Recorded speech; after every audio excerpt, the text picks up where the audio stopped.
Hello students, ಎಕ್ಸಾಮಲ್ಲಿ ಪಕ್ಕಾ ಬರೋ ಕ್ವೆಶನ್ಸ್ ನಾನು ಇವಾಗ ಹೇಳ್ಕೊಡ್ತೀನಿ. Do not skip this, complete ಆಗಿ ವಿಡಿಯೋನ ನೋಡಿ. ಮಕ್ಕಳೇ, HCF LCM ಮೇಲೆ, ಪ್ರಾಡಕ್ಟ್ ಮೇಲೆ, ರಿಲೇಷನ್ ಮೇಲೆ ಪಕ್ಕಾ ಕ್ವೆಶನ್ ಬರುತ್ತೆ. ಅದಿಲ್ಲ ಅಂದ್ರೂ ವರ್ಡ್ ಪ್ರಾಬ್ಲಮ್ ಅಂತೂ ಕೊಡ್ತಾರೆ, ಬಟ್ 1 ಮಾರ್ಕಲ್ಲಿ ಪಕ್ಕಾ ಕ್ವೆಶನ್ ಬಂದೇ ಬರುತ್ತೆ. HCF LCM ಮೇಲೆ ಕ್ವೆಶನ್ ಬಂದೇ ಬರುತ್ತೆ, ಪ್ರಾಕ್ಟೀಸ್ ಮಾಡಲೇಬೇಕು. ಆ್ಯಂಡ್ ಈ ಚಾಪ್ಟರಿಂದ ನಿಮಗೆ ಇರ್ರಾಷನಾಲಿಟಿ ಪ್ರೂಫ್ ಕೂಡ ಪಕ್ಕಾ ಬರುತ್ತೆ, ನಿಮ್ಗೆ ಆಲ್ರೆಡಿ ಗೊತ್ತಿದೆ. ಪಾಲಿನಾಮಿಯಲ್ಸ್ ಚಾಪ್ಟರ್ ಬಂದರೆ ನಿಮಗೆ ಝೀರೋಸ್ ಫೈಂಡ್ ಔಟ್ ಮಾಡೋ ಕ್ವೆಶನ್ ಬರುತ್ತೆ. ಅಗೇನ್ ಪಕ್ಕಾ ಕ್ವೆಶನ್ ಇದು. ಗ್ರಾಫ್ ಐಡೆಂಟಿಫೈ ಮಾಡಿ ಝೀರೋಸ್ ಬರೀರಿ ಅಂತ ಕ್ವೆಶನ್ ಬರುತ್ತೆ, ಪಾಲಿನಾಮಿಯಲ್ ಬರೀರಿ ಅಂತ ಕ್ವೆಶನ್ ಬರುತ್ತೆ. ಸೊ ಗ್ರಾಫ್ನ ಐಡೆಂಟಿಫೈ ಮಾಡ್ಲಿಕ್ಕೆ ಬರಬೇಕು. ಇದು ಡಿಗ್ರಿ ಏನು ಅಂತ ಕೇಳಬಹುದು. Sum of zero, product of zeros ಮೇಲೆ ಕ್ವೆಶನ್ ಬರುತ್ತೆ. These are all very short question, ತುಂಬಾ ರಿಪೀಟ್ ಆಗಿರೋ question. Sum of zeros, product of zeros, alpha plus beta, alpha into beta ಏನಿದೆಯಲ್ಲ, ದಾಟ್ ಈಸ್ ವೆರಿ ಇಂಪಾರ್ಟೆಂಟ್, ತುಂಬಾ repeat ಆಗಿರೋದು. ಅದರಲ್ಲೂ ಕೂಡ relation ಕೇಳ್ತಾರಲ್ಲ, alpha square beta plus beta square, alpha into beta ಏನು, alpha cube plus beta cube ಏನು, ಅದನ್ನು ತುಂಬ ಇಂಪಾರ್ಟೆಂಟು, ತುಂಬ ರಿಪೀಟ್ ಆಗಿರೋದಕ್ಕೆ ಹೇಳ್ತಾ ಇದ್ದೀನಿ ನಾನು. ಗ್ರಾಫ್ ಐಡೆಂಟಿಫೈ ಮಾಡಕ್ಕೆ ಬರುತ್ತಾ, ಝೀರೋಸ್ ಬರೆಯಕ್ಕೆ ಬರುತ್ತಾ, ಡಿಗ್ರಿ ಬರೆಯಕ್ಕೆ ಬರುತ್ತಾ ಅಂದರೆ ಲಕ್ರಿ ನಿಮ್ಮದು. ಮಾಡ್ತೀರಾ ಸಾಲ್ವ್ ಕರೆಕ್ಟಾಗಿ? ನೋಡಿ, ಕ್ವಾಡ್ರಾಟಿಕ್ ಪಾಲಿನಾಮಿಯಲ್ ಕೊಟ್ಟಾಗ ಝೀರೋಸ್ ಸಾಲ್ವ್ ಮಾಡಿ ಅಲ್ಲಿಂದ ರಿಲೇಷನ್ಶಿಪ್ ವೆರಿಫೈ ಮಾಡು ಅಂತ ಹೇಳ್ತಾರೆ. ಸಹಗುಣಕಗಳು ಮತ್ತು ಶೂನ್ಯತೆಗಳ ನಡುವಿನ ಸಂಬಂಧ ತುಂಬಾ ಇಂಪಾರ್ಟೆಂಟು, ಅದಕ್ಕೆ ಅದ್ರ ಮೇಲೆ ಕ್ವೆಶನ್ ಬರ್ತವೆ.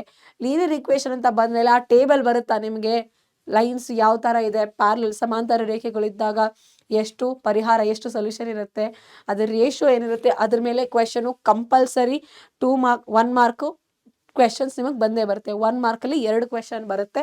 ನೀವು ಕರೆಕ್ಟಾಗಿ ಪ್ರಾಕ್ಟೀಸ್ ಮಾಡ್ಕೊಳ್ಳೇಬೇಕು, ಬೇರೆ ದಾರಿ ಇಲ್ಲ. MCQ ಆದರೂ ಕೊಡ್ಬೋದು. 1 ಮಾರ್ಕ್ ಸೆಕೆಂಡ್ ಸೆಕ್ಷನಲ್ಲೂ ಕೂಡ ನಿಮಗೆ ಕ್ವೆಶನ್ ಬರ್ತವೆ, ಅದರಲ್ಲೊಂದು ಇದರಲ್ಲೊಂದು. ಅದಷ್ಟಲ್ದೇನೆ ಇದ್ರ ಮೇಲೇನೆ ಯಾವ ಥರ ಕ್ವೆಶನ್ ಅಂದರೆ, ಯಾವುದೋ ಒಂದು ಅನ್ನೋನ್ ಕ್ವಾಂಟಿಟಿ ಕೊಟ್ಬಿಟ್ಟು ಕೇನ ಬೆಲೆ ಕಂಡುಹಿಡೀರಿ ಅಂತ ಕೂಡ ಕೇಳ್ತಾರೆ. ಎಲಿಮಿನೇಷನ್ ಅಂತೂ ಪಕ್ಕಾ ಕ್ವೆಶನ್, ಅದು ತಪ್ಪೋದೇ ಇಲ್ಲ 2 ಮಾರ್ಕ್ಸ್ಗೆ. ಗ್ರಾಫ್ಗೂ ಕೂಡ ನಿಮಗೆ ಪಕ್ಕಾ ಕ್ವೆಶನ್ 4 ಮಾರ್ಕ್ಸ್ಗೆ ತಪ್ಪೋದೇ ಇಲ್ಲ. ನೀವು ಪ್ರಾಕ್ಟೀಸ್ ಮಾಡಲೇಬೇಕು. ಪ್ರಾಕ್ಟೀಸ್ ಮಾಡಿದ್ದೀರಾ, ಇಷ್ಟೆಲ್ಲ ಬರುತ್ತಾ, ಇಲ್ಲಿವರೆಗೂ ಡಿಸ್ಕಸ್ ಮಾಡಿದ್ರಲ್ಲಿ ಎಷ್ಟು ಬರುತ್ತೆ ಹೇಳಿ? So 5 marks for 5 marks for first chapter, 5 marks for second chapter, 8 marks for third chapter. ಈ 18 ಮಾರ್ಕ್ಸ್ ನಿಮಗೆ ಬರುತ್ತಲ್ಲ, ಹಾಗಾದರೆ 18 ಅಂತ ಕಾಮೆಂಟಲ್ಲಿ ಬರೀಲಿ. ಇಲ್ಲಿ 1 ಮಾರ್ಕ್ಸು ನೀವು ಕಳ್ಕೊಳ್ಳಂಗಿಲ್ಲ, because easy, dead easy, dead easy. Then ನೀವು ಹಾಗೆ ಮುಂದೆ ಹೋಗಿ ನೆಕ್ಸ್ಟ್ ನೀವು ಸರ್ಕಲ್ ಚಾಪ್ಟ್ರಲ್ಲಿ ನೋಡಿ, ಲೆಂತ್ ಆಫ್ ದ ಟ್ಯಾಂಜೆಂಟ್ ಮೇಲೆ ಕ್ವೆಶನ್ನು, ಅಲ್ಲಿ ನಿಮಗೆ ಪೈಥಾಗರಸ್ ಥಿಯರಮ್ ಮೇಲೆ ಕ್ವೆಶನ್ ಕೇಳ್ತಾರೆ, ಅಥವಾ ಆ್ಯಂಗಲ್ ಮೇಲೆ ಕ್ವೆಶನ್ ಕೇಳ್ತಾರೆ. ಅಲ್ಲಿ ಅಂದರೆ ಈ ಆ್ಯಂಗಲ್ ಇಷ್ಟಾದರೆ ಈ ಆ್ಯಂಗಲ್ ಎಷ್ಟು, ಟ್ಯಾಂಜೆಂಟ್ಸ್ ನಡುವಿನ ಆ್ಯಂಗಲ್ಲು ಮತ್ತು ಸೆಂಟರ್ ಮೇಲಿರೋ ಆ್ಯಂಗಲ್ ಮೇಲೆ ರಿಲೇಷನ್ ಕೂಡ ಬರುತ್ತೆ. ತುಂಬ ಇಂಪಾರ್ಟೆಂಟ್ ಕ್ವೆಶನ್ ಆಗಿತ್ತು, ರಿಪೀಟ್ ಆಗಿರೋ ಕ್ವೆಶನ್ ಅಂತ ಹೇಳ್ತಾ ಇದೆ. ನೋಡಿ, ಈ ಡಯಾಗ್ರಾಮ್ ಮೇಲೆ ಕ್ವೆಶನ್ ಬರುತ್ತೆ. ಇದು ಮೆಷರ್ ಆಫ್ BAY ಅಂತ ಬರುತ್ತಲ್ಲ, ನೋಡ್ಕೊಳ್ಳಿ. ಈ ಕ್ವೆಶನ್ ತುಂಬ ರಿಪೀಟ್ ಆಗಿದೆ. ಇಲ್ಲಿ ಲೆಟರ್ಸ್ ಚೇಂಜ್ ಆಗ್ಬೋದು, ಡಯಾಗ್ರಾಮ್ ಚೇಂಜ್ ಆಗಲ್ಲ. 100 ಡಿಗ್ರಿ ಬದಲು ಬೇರೆ ಏನಾದರೂ ಕೊಡ್ಬೋದು. ಇದನ್ನು ಕೊಟ್ಬಿಟ್ಟು ಅದನ್ನು ಕಂಡುಹಿಡೀರಿ ಅಂತ ಕೂಡ ಕೇಳೋ ಚಾನ್ಸಸ್ ಇದೆ. ಡಯಾಗ್ರಾಮ್ ಕರೆಕ್ಟಾಗಿ ಮಾಡ್ಕೊಳ್ಳಿ. ಪ್ರೂಫ್ಸ್ ಅಂತೂ ಕಂಪಲ್ಸರಿ, ತಪ್ಪದೆ ನೀವು ಮಾಡಲೇಬೇಕು. Length of the tangents very important. And also radius perpendicular to tangent ಏನಿದೆಯಲ್ಲ, ಸ್ಪರ್ಶಕ ಹಾಗೂ ತ್ರಿಜ್ಯದ ನಡುವೆ ಲಂಬಕೋನ ಇರುತ್ತೆ, ಅದು ತುಂಬ ಇಂಪಾರ್ಟೆಂಟ್. ಸೊ ಹಾಗಾಗಿ ಪ್ರೂಫ್ ಅಂತೂ ನೀವು ಮಿಸ್ ಮಾಡೋಂಗೇ ಇಲ್ಲ, ನೀವು ಸಾಲ್ವ್ ಮಾಡಲೇಬೇಕು. And also area related to circles ಅಂತ ಚಾಪ್ಟರ್ ಬಂದಾಗ ಇಲ್ಲಿ ನಿಮಗೆ ಬೇಕಾಗಿರೋದು ಎಲ್ಲ ಒನ್ಸ್ ಅಗೇನ್ ಫಾರ್ಮುಲಾ ಬೇಸಿಸ್ ಮೇಲೆ ಕ್ವೆಶನ್ ಕೇಳ್ತಾರೆ. ಹಾಗಾಗಿ ಫಾರ್ಮುಲಾ ಮಿಸ್ ಮಾಡೋ ತಪ್ಪೇ ಮಾಡೋಕ್ಕೆ ಹೋಗಬೇಡಿ, ಎಲ್ಲ ಫಾರ್ಮುಲಾಸ್ ಬರಲಿ ನಿಮಗೆ. ಆಮೇಲೆ ನಿಮಗೆ area of sector, length of the arc, area of the segment ಮೇಲೆ, ಐದರ್ ಕ್ಲಾಕ್ ಮೇಲೆ ಕ್ವೆಶನ್ ಬರುತ್ತೆ, ಇಲ್ಲಾಂದರೆ ಡೈರೆಕ್ಟಾಗಿ ಕ್ವೆಶನ್ ಈ ಥರ ಡಯಾಗ್ರಾಮ್ ಕೊಟ್ಬಿಟ್ಟು ಕಂಡುಹಿಡೀರಿ ಅಂತ ಹೇಳ್ತಾರೆ. 60 ಡಿಗ್ರಿ ತುಂಬ ಸಲ ರಿಪೀಟ್ ಆಗಿದೆ ಅಂತ ಹೇಳ್ತಾ ಇದ್ದೀನಿ. ಇದ್ರ ಬದಲು 90 ಡಿಗ್ರಿ ಆದರೂ ಕೊಡ್ಬೋದು. ಕ್ವಾಡ್ರೆಂಟ್ ಅಂತ ಹೇಳ್ತಾರಲ್ಲೇ, ಚತುರ್ಥ ಅಂಶ ಅಲ್ವಾ, 1ನೇ 4 ಅಂಶ ಇರುತ್ತಲ್ಲ ಅದು. ಅದನ್ನ ಬಿಟ್ಟರೆ 120 ಡಿಗ್ರಿ ತುಂಬ ಕಮ್ಮಿ ರಿಪೀಟ್ ಆಗಿದೆ, ಬಟ್ ಅದನ್ನು ಕೊಟ್ಟಿದ್ದಾರೆ ಅಷ್ಟೇ. ಆಮೇಲೆ ಸ್ಟ್ಯಾಟಿಸ್ಟಿಕ್ಸ್ ಬಂದಾಗ ಆಬ್ವಿಯಸ್ಲಿ ಮೀಡಿಯನ್ ಮೋಡ್, ಸರಾಸರಿ, ಮಧ್ಯಾಂಕ ಮತ್ತು ಬಹುಲಕ ಮೇಲೇ ಪ್ರಶ್ನೆ ಬರುತ್ತೆ. ಇದರಲ್ಲಿ ನಿಮಗೆ ಫಾರ್ಮುಲಾ ಬೇಸಿಸ್ ಮೇಲೆ ಯಾವ್ಯಾವ ವರ್ಡ್ಸ್ ಎಲ್ಲ ಗೊತ್ತಿರಲಿ. ಕೆಳಮಿತಿ ಅಂದ್ರೇನು, ನಿವೃತ್ತಿ ಅಂದ್ರೇನು, ಲೋವರ್ ಲಿಮಿಟ್, ಫ್ರೀಕ್ವೆನ್ಸಿ ಎರಡೂ ಗೊತ್ತಿರಲಿ. ಮೋಡಲ್ ಕ್ಲಾಸ್ ಯಾವುದು, ಬಹುಲಕದ ವರ್ಗಾಂತರ, ಇವೆಲ್ಲ ನಿಮಗೆ ಗೊತ್ತಿರಲಿ. ಸೊ ಫಾರ್ಮುಲಾದಲ್ಲಿ ಮೀನಿಂಗ್ ಗೊತ್ತಿರಬೇಕು, ಪ್ರತಿಯೊಂದು ಲೆಟ್ರದ್ದು ಮೀನಿಂಗ್ ಈ ಚಾಪ್ಟ್ರಲ್ಲಿ ತುಂಬ ಇಂಪಾರ್ಟೆಂಟ್ ಆಗಿರುತ್ತೆ, ಮರಿಬೇಡಿ. ಯಾಕಂದರೆ ಇಲ್ಲೇ ನೀವು ಮಾರ್ಕ್ಸ್ ಕಳ್ಕೊಳ್ಳೋ ಚಾನ್ಸ್ ಇರುತ್ತೆ. ಇಲ್ಲಿ ನಿಮ್ಗೆ ಇಷ್ಟು ಈಸಿಯಾಗಿ ಕೊಟ್ಟರು 3 ಮಾರ್ಕ್ಸ್ಗೆ ನೀವು ಮಾರ್ಕ್ಸ್ ಕಳ್ಕೊಳ್ಳೋದೇ, ಇಲ್ಲಿ ಮೀನಿಂಗ್ ಗೊತ್ತಿಲ್ಲ ಅಂತ. ಪ್ರೊಬಬಿಲಿಟಿ ಚಾಪ್ಟರ್ ಬಂದಾಗ ನಿಮ್ಗೆಲ್ಲ ಟೇಬಲ್ಸ್ ಬರ್ತಾವ, ಕಾಯಿನ್ಸು, ಡೈಸಿಂದು, ನಾಣ್ಯಗಳು ಹಾಗೂ ದಾಳದ್ದು ಟೇಬಲ್ ಬರುತ್ತಾ, ಆ ಟೇಬಲ್ ಮೇಲೇ ಪ್ರಶ್ನೆ. ಇವೆರಡು ತುಂಬ ಇಂಪಾರ್ಟೆಂಟ್, ಯಾಕಂದರೆ ಎಕ್ಸೆಸಿವ್ ಆಗಿ ರಿಪೀಟ್ ಆಗಿರೋದು ಅಟ್ ಲೀಸ್ಟ್ ಅಟ್ ಮೋಸ್ಟ್ ಅನ್ನೋ ವರ್ಡ್ಸ್. ಅದನ್ನು ಬಿಟ್ಟರೆ ಉಳ್ಕಿದೆಯಲ್ಲ ಈಸಿನೇ, ಯಾಕಂದರೆ ಇಲ್ಲಿ ನೀವು ಕನ್ಫ್ಯೂಸ್ ಆಗುತ್ತೆ, ಬಟ್ ಉಳ್ಕಿದೆಯಲ್ಲ ಈಸಿ, ಆರಾಮಾಗಿ ಮಾಡ್ತೀರಾ. ಇದ್ರ ಮೇಲೆ ಏನೇ ಪ್ರಶ್ನೆ ಬಂದರೂ ಅದನ್ನು ಬರೆದು ಸ್ಯಾಂಪಲ್ ಸ್ಪೇಸ್ ಬರೀರಿ, ಔಟ್ಕಮ್ಸ್ ಎಷ್ಟಿದೆ ಅಂತ ಬರೀರಿ, ಔಟ್ಕಮ್ಸಿಂದ ನಂಬರ್ ಆಫ್ ಎಷ್ಟಿದೆ ಅಂತ ಬರೀರಿ, ಬರ್ಕೊಂಡು ಸಾಲ್ವ್ ಮಾಡ್ತಾ ಹೋಗಿ, ಆನ್ಸರ್ ಈಸಿಯಾಗಿ ಮಾಡ್ತೀರಾ. ಅಗೇನ್ ಡೈಸ್ ಮೇಲೂ ಕೂಡ ಬರೀ ಟೇಬಲ್, ನಾರ್ಮಲ್ ಟೇಬಲ್ ಅಷ್ಟೇ ಅಲ್ಲ, ಸಮ್ ಮೊತ್ತದ ಟೇಬಲ್ ಕೂಡ ನಿಮಗೆ ಬರಬೇಕು. ಅಲ್ಲಿಂದ ನೀವು ಪ್ರಶ್ನೆ ಬರುತ್ತೆ, ಅಲ್ಲಿಂದ ನಂಬರ್ಸ್ ಐಡೆಂಟಿಫೈ ಮಾಡಬೇಕು. ಒಟ್ಟು ಔಟ್ಕಮ್ಸ್ ಎಷ್ಟು ಬರ್ತವೆ ಅಂತ ಕಾಮೆಂಟಲ್ಲಿ ಬರೀರಿ. 2 ಡೈಸ್ನ, 2 ದಾಳವನ್ನು ಎಸ್ದಾಗ ಒಟ್ಟು ಫಲಿತಾಂಶಗಳು, ಒಟ್ಟು ಫಲಿತ ಸಂಖ್ಯೆಗಳು, how many outcomes, total number of ಔಟ್ಕಮ್ಸ್ನ ಕಾಮೆಂಟಲ್ಲಿ ಬರೀರಿ. ಓಕೆ. ಆಮೇಲೆ ಮಕ್ಕಳೇ, ಪ್ರಾಬಬಿಲಿಟಿಲಿ ಬೇಸಿಕ್ ಅಂತೂ ಎಲ್ರಿಗೂ ಗೊತ್ತಿದೆಯಾ? ಇದು ಪ್ರಾಬಬಿಲಿಟಿ ಫಾರ್ಮುಲಾ ಏನು, ಇಂಪಾಸಿಬಲ್ ಅಂದ್ರೇನು, ಪಾಸಿಬಲ್ ಅಂದ್ರೇನು, ಶೋರ್ ಇವೆಂಟ್ ಅಂದ್ರೇನು, ಈ ರೇಂಜ್ ಏನು, =1, ಇದ್ರ ಮೇಲೆ ಉಲ್ಟಾ ಕ್ವೆಶನ್ ಅಂದರೆ PE ಕೊಟ್ಬಿಟ್ಟು PE ನಾಟ್ ಕಂಡಿಡಿರಿ ಅನ್ನೋ ಥರ ಕ್ವೆಶನ್ನು ಇರುತ್ತೆ. 1 ಮಾರ್ಕ್ ಕೂಡ ಸೆಂಟೆನ್ಸ್ ಮೇಲೆ ಕ್ವೆಶನ್ ಕೇಳ್ಬೋದು. ಫಾರ್ ಎಕ್ಸಾಂಪಲ್, ಇವತ್ತು ಮಳೆ ಆಗ್ಬೋದು ಅನ್ನೋಕ್ಕೆ ಸಂಭಾವನೀಯತೆ, ದ ಪ್ರಾಬಬಿಲಿಟಿ ಈಸ್ 0.75. ಸೊ ಇವತ್ತು ಮಳೆ ಆಗಲ್ಲ ಅನ್ನೋದಕ್ಕೆ ಎಷ್ಟು ಪ್ರಾಬಬಿಲಿಟಿ ಇದೆ ಅಂತ ಕೇಳಿದಾಗ 1 - 0.75 ಅಂತ ಮಾಡ್ತೀರಾ, 1 - 0.25 ಅಂತ ಆನ್ಸರ್ ನಿಮಗೆ ಬರುತ್ತೆ. ಸೊ ನೆಕ್ಸ್ಟ್ ಕ್ವಾಡ್ರಾಟಿಕ್ ಈಕ್ವೇಷನ್ ಚಾಪ್ಟರ್ನ ನೋಡಿ. ನಾನು ಫಸ್ಟ್ ಎಲ್ಲ ಈಸಿ ಚಾಪ್ಟರ್ನ ಹೇಳ್ಕೊಂಬಂದೆ, ಇನ್ಮೇಲೆ ಸ್ವಲ್ಪ ಟ್ರಿಕಿ ಚಾಪ್ಟರ್ನ ಹೇಳ್ತೀನಿ, ಬಟ್ ಇವೆಲ್ಲ ಈಸಿನೇ ಇದೆ. ಇಲ್ಲಿ ನಿಮಗೆ ಬೇಸಿಕ್ ಆಗಿ ಐಡೆಂಟಿಫೈ ಮಾಡಕ್ಕೆ ಬರುತ್ತಾ ಕ್ವಾಡ್ರಾಟಿಕ್ ಇಕ್ವೇಷನ್ ಅಂದರೆ ಏನು ಅಂತ. ಇಕ್ವೇಷನ್, ಕ್ವಾಡ್ರಾಟಿಕ್ ಇಕ್ವೇಷನ್, ವರ್ಗ ಸಮೀಕರಣ, ಅದು ನಿಮಗೆ ಗೊತ್ತಿರಬೇಕು. ಆ್ಯಂಡ್ ಅದರ ಸ್ಟ್ಯಾಂಡರ್ಡ್ ಫಾರ್ಮ್, ಜನರಲ್ ಫಾರ್ಮ್, ಆದರ್ಶ ರೂಪ ಗೊತ್ತಿರಲಿ. ಇಲ್ಲಿಂದ ನಿಮಗೆ ರೂಟ್ಸ್ ಕಂಡುಹಿಡಿಯೋದು, ಮೂಲಗಳನ್ನು, ಫ್ಯಾಕ್ಟರೈಸೇಷನ್, ಅಪವರ್ತನ ಅಥವಾ ಕ್ವಾಡ್ರಾಟಿಕ್ ಫಾರ್ಮುಲಾ ಏನಿದೆಯಲ್ಲ ನಿಮ್ಮದು ಸೂತ್ರ, ಅದರಿಂದನೇ ನಿಮಗೆ ಸಾಲ್ವ್ ಮಾಡ್ಲಿಕ್ಕೆ ಬರಬೇಕು. ಶೋಧಕ ಹಾಗೂ ಮೂಲಗಳ ಸ್ವಭಾವ ಕಂಪಲ್ಸರಿ. ಶೋಧಕ 0 ಇದ್ದಾಗ ಮೂಲಗಳ ಸ್ವಭಾವ ಏನು ಅಂತ ಕಾಮೆಂಟಲ್ಲಿ ಬರೀರಿ. ಶೋಧಕ 0 ಇದ್ದು ನ ಬೆಲೆಯನ್ನು ಕಂಡುಹಿಡೀರಿ ಅನ್ನೋ ಥರ ಪ್ರಶ್ನೆ ಕೂಡ ಬರುತ್ತೆ, 1 ಮಾರ್ಕ್ಗೆ ಅಥವಾ 2 ಮಾರ್ಕ್ಗೆ. ಸೊ ಹಾಗಾಗಿ ಕಲ್ಕೊಳ್ಳಿ ಹೇಗೆ ಮಾಡಬೇಕು ಅಂತ. ಹೇಳಿದ್ನಲ್ಲ, ನೀವು ಫಾರ್ಮುಲಾದ್ರೂ ಯೂಸ್ ಮಾಡಬೇಕು, ಅಪವರ್ತನಾದ್ರೂ ಯೂಸ್ ಮಾಡಿ ಸಾಲ್ವ್ ಮಾಡೋಂಥ ಪ್ರಶ್ನೆ. ಅರ್ಥಮೆಟಿಕ್ ಪ್ರೋಗ್ರೆಷನ್ ಬಂದಾಗ ಸಮಾಂತರ ಶ್ರೇಣಿಯಲ್ಲಿ ನಿಮಗೆ ಸಮಾಂತರ ಶ್ರೇಣಿ ಅಂದರೆ ಏನಂತ ಗೊತ್ತಾ? ಬೇಸಿಕ್ ಮೇಲೆ ಕ್ವೆಶನ್ ಕೇಳಿದ್ದಾರೆ, ಏನೂ ಡಿಫ್ರೆನ್ಸ್ ಇಲ್ಲ. ಸಾಮಾನ್ಯ ವ್ಯತ್ಯಾಸ ಬರೆಯಕ್ಕೆ ಬರುತ್ತಾ? ಎನ್ನನೇ ಪದ ಬರೆಯಕ್ಕೆ ಬರುತ್ತಾ? ಎಷ್ಟನೇ ಪದ ಅಂತ ಗೊತ್ತಾಗತ್ತಾ? ಎಷ್ಟನೇ ಪದ ಅಂತ ಕೇಳಿದಾಗ ಅದು ಪದಗಳ ಬಗ್ಗೆ ಮಾತಾಡ್ತಾರೆ. ಫೈಂಡ್ ದ ಟರ್ಮ್ ಅಂದಾಗ AN ಬಗ್ಗೆ ಮಾತಾಡ್ತಾ ಇದ್ದಾರೆ. AN ಅಂದಾಗ nth ವ್ಯಾಲ್ಯೂ ಫೈಂಡ್ ಔಟ್ ಬಗ್ಗೆ ಮಾತಾಡ್ತಾ ಇದ್ದಾರೆ. ವಿಚ್ ಟರ್ಮ್, ಯಾವ ಪದ ಅಂದಾಗ N ಬಗ್ಗೆ ಮಾತಾಡ್ತಿದ್ದಾರೆ ಅಂತ ಅರ್ಥ. ಅಷ್ಟೇ ಥರ ಫೈಂಡ್ ದ ಸಮ್, ಎಷ್ಟು ಪದಗಳ ಮೊತ್ತ ಅಂದರೆ ಮತ್ತೆ ಅಲ್ಲಿ ಎನ್ನು. ಫೈಂಡ್ ದ ಸಮ್ ಅಂದಾಗ ನೀವು ಮೊತ್ತ ಕಂಡುಹಿಡಿತೀರಿ. ಸೊ ಇಲ್ಲಿ ನೀವು ಫಾರ್ಮುಲಾ ಡೈರೆಕ್ಟಾಗಿ ಅಪ್ಲೈ ಮಾಡಿ ಸಾಲ್ವ್ ಮಾಡೋ ಥರ ಕ್ವೆಶನ್, ಜಾಸ್ತಿ ಟಫ್ ಇರಲ್ಲ ಈ ಥರ ಕ್ವೆಶನ್ಸು. ಬಟ್ ವರ್ಡ್ ಪ್ರಾಬ್ಲಮ್ ಬಂದಾಗ ನಿಮಗೆ ಚಕ್ಕರ್ ಬರುತ್ತೆ. ಆದರೆ ಇಲ್ಲಿ ಏನು ಅಂದರೆ ನೀವು ವರ್ಡ್ ಬೈ ವರ್ಡ್ ಕ್ವೆಶನ್ನ ಚಂಕ್ ವೈಸ್ ಬ್ರೇಕ್ ಮಾಡಬೇಕು. ಫಸ್ಟ್ ಸೆಂಟೆನ್ಸ್ ಓದಬೇಕು, ಏನು ಹೇಳುತ್ತೆ ಅಂತ, ಅದರಿಂದ ಇಕ್ವೇಶನ್ ಬರುತ್ತಾ ಬರೀರಿ.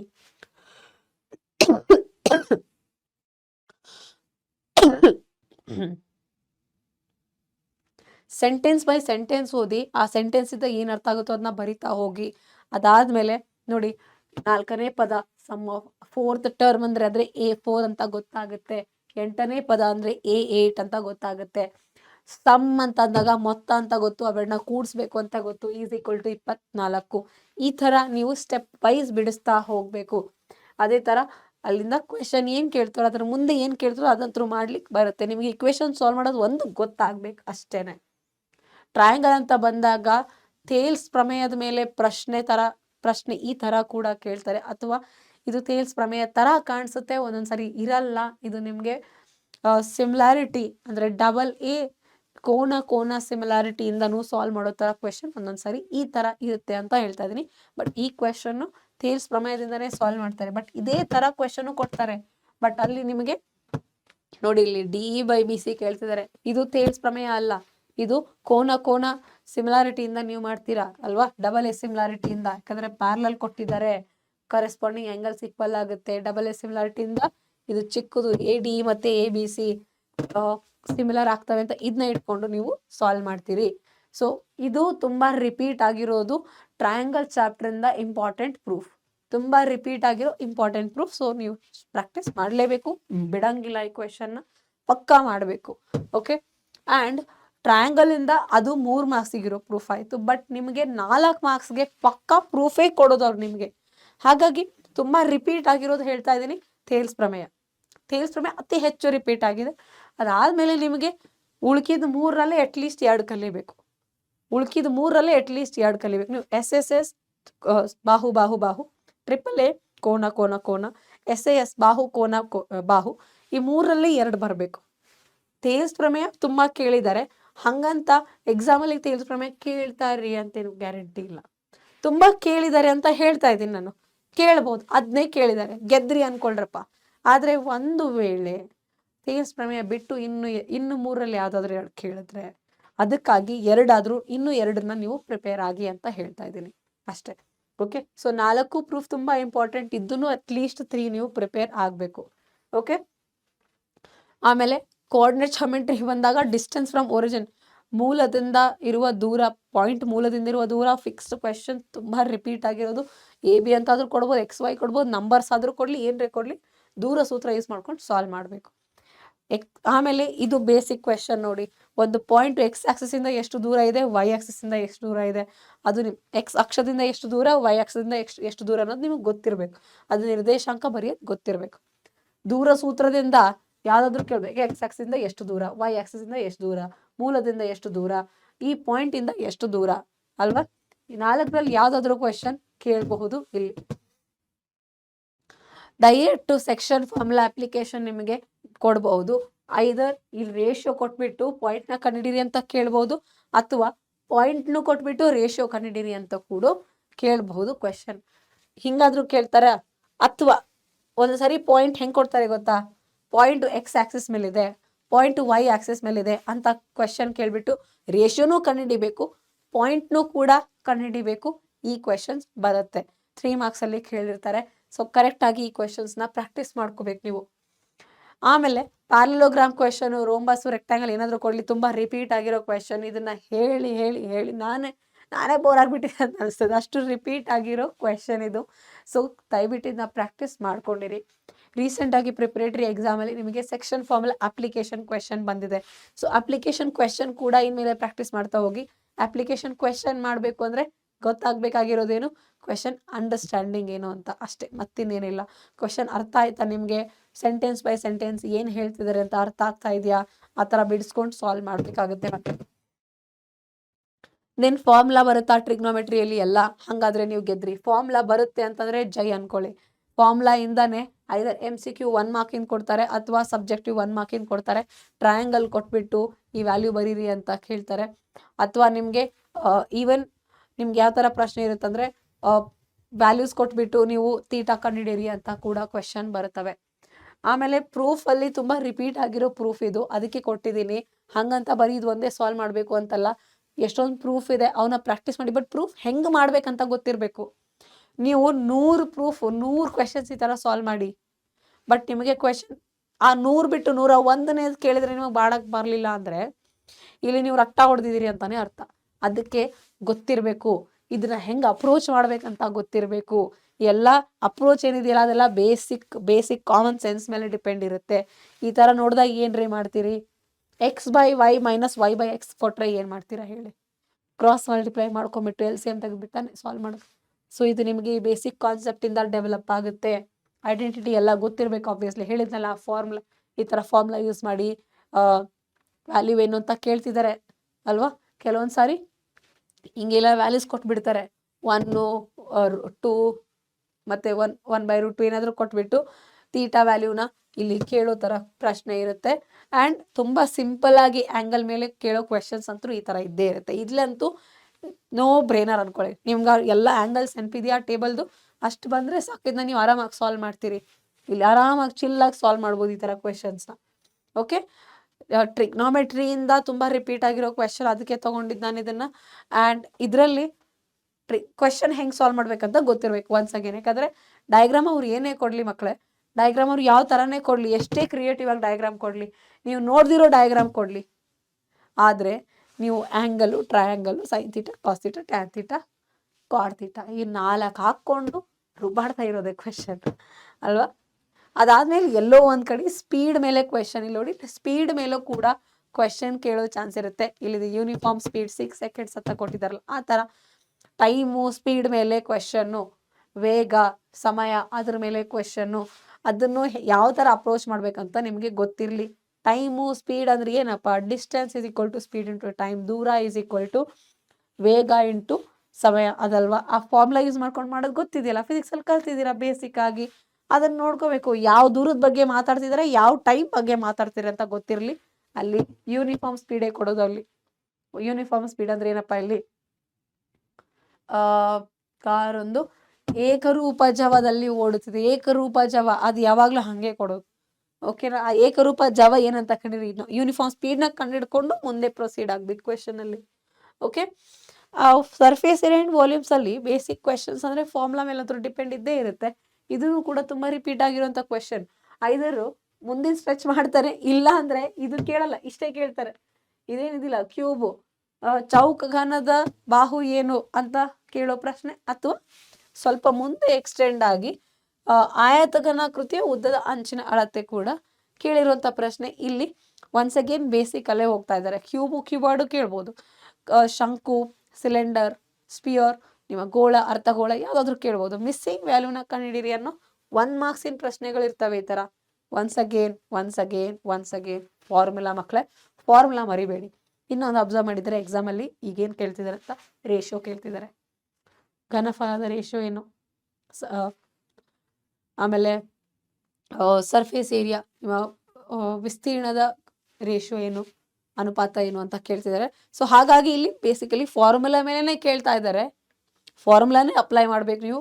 ಇವಾಗ ರೇಷಿಯೋ ಕೇಳ್ತಾ ಸ್ವಲ್ಪ ಎಕ್ಸ್ಟೆಂಡೆಡ್, 2 ಗೋಳ, ಅರ್ಧ ಗೋಳ, ಮತ್ತೆ ಶಂಕು ಮತ್ತೆ cylinder, sphere, hemisphere, cone and cylinder, ಇವೆರಡರ ನಡುವೆ ರೇಷಿಯೋ ತುಂಬಾನೇ ಕೇಳಿದ್ದವರು. ಮೇನ್ ಆಗಿ ಕೇಳಿದ್ರೆ ಅದ್ರ ಮೇಲೆನೆ ಕೇಳಿದ್ದಾರೆ.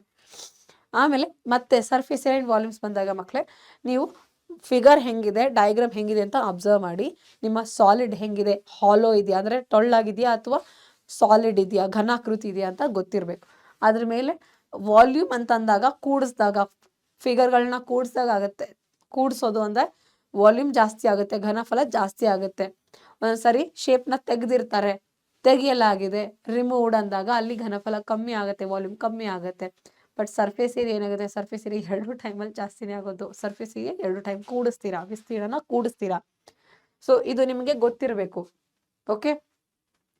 ಒನ್ಸ್ ಅಗೇನ್ ನೀವು ಎಲ್ಲ ಯಾವುದೇ ಕಾನ್ಸೆಪ್ಟ್ ಸಾಲ್ವ್ ಮಾಡಲಿ, ತುಂಬ ಬೇಸಿಕ್ಕಿಂದ ಸಾಲ್ವ್ ಮಾಡ್ಕೊತ ಹೋಗ್ಬೇಕು ಮಕ್ಕಳೇ. ಕಾಮನ್ ಸೆನ್ಸಿಂದ ಸಾಲ್ವ್ ಮಾಡ್ಕೊತ ಹೋಗ್ಬೇಕು. ನೀವು ಯೋಚನೆ ಮಾಡಿ, ನಾನು ಈ ಕಪ್ ಇಟ್ಕೋತೀನಿ, ಈ ಕಪ್ ಇಟ್ಕೊಂಡು ಇದ್ರ ಒಳಗಡೆ ನಾನು ಯಾವುದೋ ಒಂದು ಬಾಲ್ನ ಹಾಕ್ತೀನಿ. ಬಾಲ್ ಹಾಕಿ ನೀರೆಲ್ಲ ಚೆಲ್ಲಲ್ವಾ ಒಳಗಡೆ, ಅದು ಹೆಂಗೆ ಚೆಲ್ತು, ನನ್ನ ಪ್ರೆಷರಿಂದ ಅಲ್ಲ, ಆ ಬಾಲ್ ವೇಟಿಂದ ಚೆಲ್ತು, ರೈಟ್. ಆ ಬಾಲ್ ವೇಟ್ ಹೆಂಗೆ ಗೊತ್ತಾಗುತ್ತೆ ನಮಗೆ, ಆ ಬಾಲ್ ವೇಟ್ ಹೆಂಗೆ ಗೊತ್ತಾಗುತ್ತೆ ನಮಗೆ, ಆ ಬಾಲ್ ವೇಟ್ ಗೊತ್ತಾಗೋದ್ರೆ ಅದ್ರ ವಾಲ್ಯೂಮಿಂದಾನೆ. ಆ ವಾಲ್ಯೂಮಿಂದಾನೇ ಅಷ್ಟು ನೀರು ಚೆಲ್ಲಿದೆ ಅಂತ ಅರ್ಥ. ಎಷ್ಟು ಬಾಲಿನ ಆ ಬಾಲಿನ ವಾಲ್ಯೂಮ್ ಎಷ್ಟಿದೆಯೋ ಅಷ್ಟೇ ನೀರು ಚೆಲ್ಲಿರುತ್ತೆ ಅಂತ. ಸೊ ದಟ್ ವಾಲ್ಯೂಮ್ನ ಕಂಪ್ಯಾರಿಸನ್ ಮಾಡೋದು ನಿಮಗೆ ಗೊತ್ತಿರಬೇಕು. ಹೇಳಿದಲ್ಲ, ಫಿಗರ್ ಕೂಡಿದೆ, ಹಾಗಾಗಿ ವಾಲ್ಯೂಮ್ ಘನಫಲ ಕೂಡುತ್ತೆ, ಸರ್ಫೇಸ್ ಏರಿಯಾ ವಿಸ್ತೀರ್ಣ ಕೂಡ ಇಲ್ಲಿ ಕೂಡುತ್ತೆ. ಸೊ ಈ ತರ ನಿಮಗೆ ಕ್ವೆಶನ್ಸ್ನ ಐಡೆಂಟಿಫೈ ಮಾಡ್ಲಿಕ್ಕೆ ಬರಬೇಕು. ಕ್ವೆಶನ್ಸ್ ಐಡೆಂಟಿಫೈ ಮಾಡಿಕೊಂಡು ಇದೇ ತರ ಕ್ವೆಶನ್ನು, ಈ ತರ related question, same question repeat ಮಾಡೋದಲ್ಲ, ಇದೇ ಕ್ವೆಶನ್ 10 ಸಾರಿ ಸಾಲ್ವ್ ಮಾಡೋದಲ್ಲ. ಇದೇ ತರ ಕ್ವೆಶನ್ ಹೇಗೆ ಬಂದ್ರೆ ಹೆಂಗೆ ಸಾಲ್ವ್ ಮಾಡಬೇಕು ಅಂತ ನಿಮಗೆ ಗೊತ್ತಿರಬೇಕು ಮಕ್ಕಳೇ. ಅದಕ್ಕೆ ಶಾರ್ಟ್ ಕ್ವೆಶನ್ಸ್ ಅಂತ ಹೇಳಬೇಕು. ನೀವೇ ಗುರ್ತು ಮಾಡ್ಕೋಬೇಕು ನಿಮ್ಮ ಕ್ವೆಶನ್ಸ್ನ ಯಾವ ತರ ಮಾಡ್ಬೇಕಂತ ನಿಮಗೆ ಗೊತ್ತಾಗುತ್ತೆ. ಇಷ್ಟು ಕ್ವೆಶನ್ಸ್ನ ನೀವು ಸಾಲ್ವ್ ಮಾಡಿ, ರೈಟ್. ಇದ್ರದ್ದು ನೋಟ್ಸ್ ನಾವು ವಾಟ್ಸಪ್ಪಲ್ಲಿ ಕಳಿಸ್ತೀವಿ.